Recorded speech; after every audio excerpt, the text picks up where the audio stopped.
Mami, Ano ba yung are you gilid-gilid sleeping? mo? Hihimatayin ako. Nato ka na, no? Hindi, ninenervous nga ako eh. Na naman? Mami, hindi na mangyayari ang undoy na yan. Tsamba lang yan. Ano ko ba? Maambo na naman nga eh.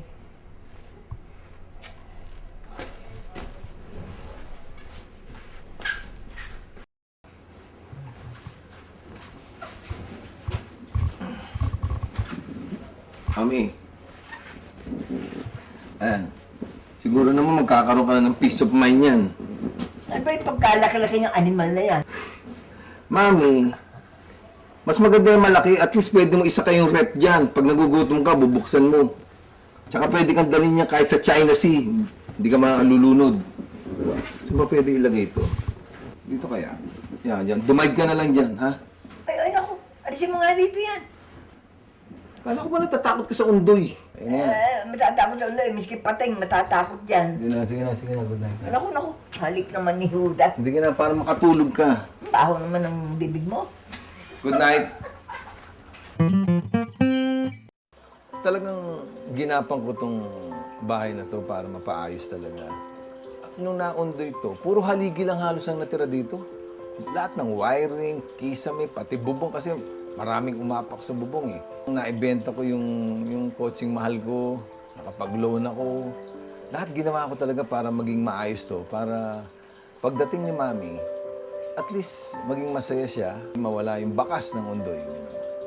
Homecoming niya to eh. Isipin mo, mula nung September 2009 pa siya hindi natutulog dito. Ito yung pinaka-unang gabi niya na dito siya matutulog. At least ngayon, magkasama na kami.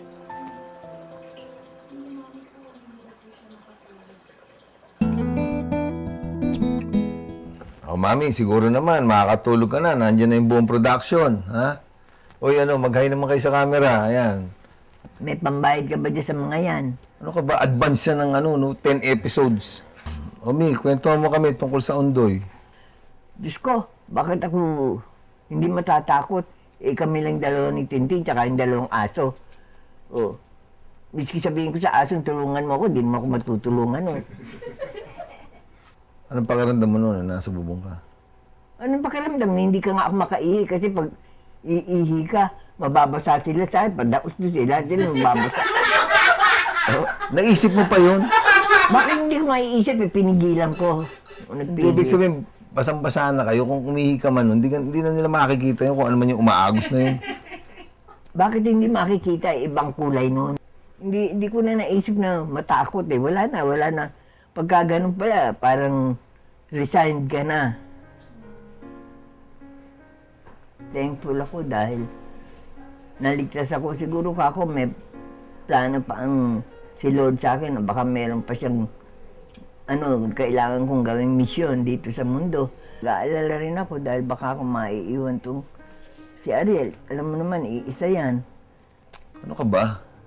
Mahaba pa yung buhay mo. Ikaw, ano mga sinasabi mo? Hindi, kasi meron akong ibang dinaramdam. Meron akong bukol sa dede. Ha? Kailan pa yan? June pa, June. Ba't, Noong June lang, September na. ba't di mo sa akin sinasabi yan? Ba't ko sasabihin sa'yo?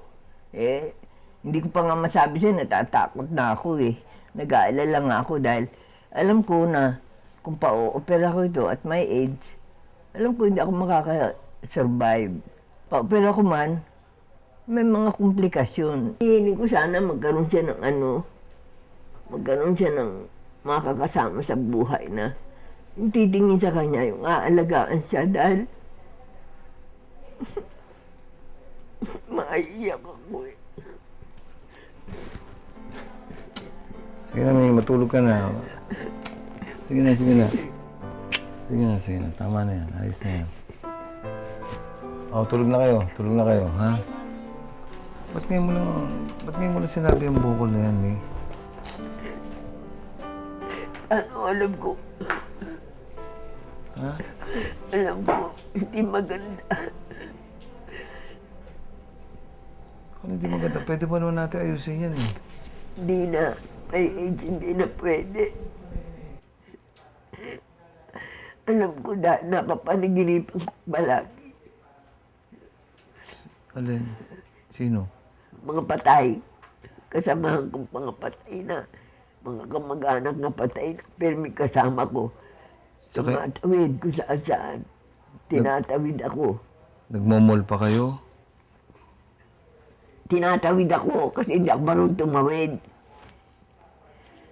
Saan nga kayo nagpupunta? Ewan ko kung saan kami pupunta. Mega Mall.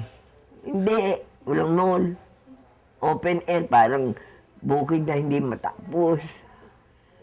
Mahabang mga kakahuyan na hindi mo malaman kung saan ka papunta. Kaya yung mga ganun panaginip, alam ko masama yun eh. Hindi. Ano ka ba? Panaginip lang yun. Wala yun. Ba't wala? Tinatamaan niya sa wedding yung panaginip. Ikaw niloloko mo ako eh. Sige na. Pahinga ka na. Ha?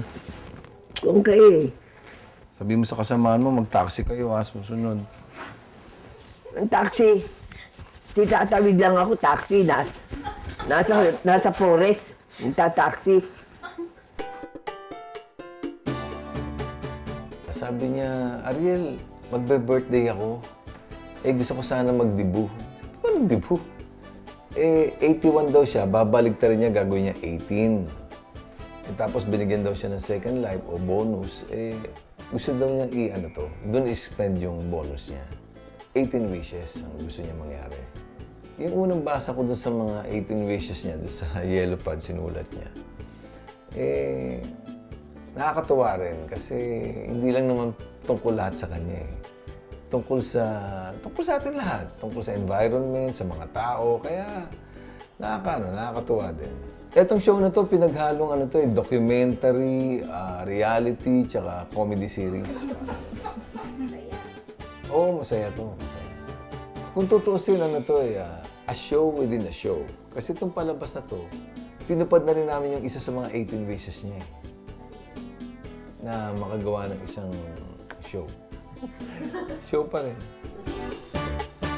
Hoy anak, magbago ka na, dahil ikaw ay gurang na.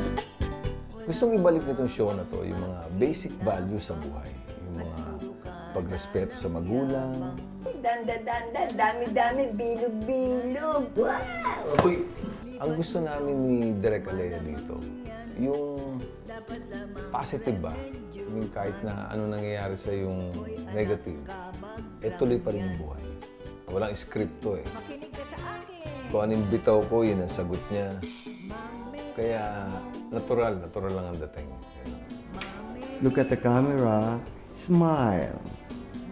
Yung confidence niya na ibabalik niya sa sarili niya, yung health niya parang lalo siyang sumisigla, nagbo-bloom, iniintay niya yung taping, tsaka palagi ko higit sa lahat yung banding namin. Ako naman, paminsan-minsan lang yan. Pagbigyan mo ako.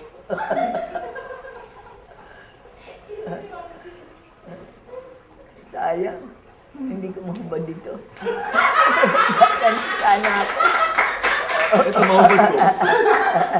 Sorry ka, ito nahubad ko.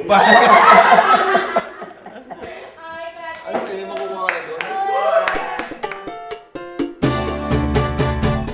Peace in our country, magiging ano ba? Patron saint ng mga terorista.